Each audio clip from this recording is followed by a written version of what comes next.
Hello guys, ఇది వచ్చేసి చూస్తున్నారు కదా డిజిటల్ వెర్నియర్ క్యాలిపర్.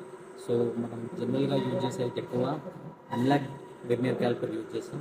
కాకపోతే ఇది డిజిటల్, మీకు తొందరగా రీడింగ్ అనేది తెలుసుకోవడానికి చాలా బాగా ఉపయోగపడుతుంది. సో దీంట్లో ఫ్యూచర్ చూసుకున్నట్టయితే ఫ్రెండ్స్ చూడండి, ఇక్కడ ఫస్ట్ వచ్చేసి ఆన్ ఆఫ్ ఉంటుంది. సో ఇప్పుడైతే నేను ఆఫ్ చేశాను.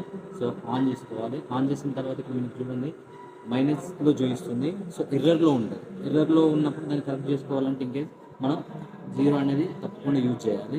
దాని తర్వాత ఇక్కడ చూస్తున్నారు ఇన్ అనేది ఎంఎం రెండు ఉన్నాయి. సో ఇంచెస్ అని బ్రిటిష్ సిస్టమ్, అలాగే మెట్రిక్ సిస్టమ్ రెండు రకాలుగా ఉన్నాయి. సో మనకు ఇంచెస్లో కావాలంటే చూడండి 8 ఇంచెస్ వరకు మనం ఇక్కడ మెజర్ చేసుకోవచ్చు. అలాగే ఇక్కడ గ్రాడ్యుయేషన్ వచ్చేసి 200 mm వరకు కూడా ఇచ్చారు. ఎంఎంలో కావాలంటే సో మీరు ఇక్కడ చూస్తున్నారు కదా, ఇది వచ్చేసి డెప్త్ బార్.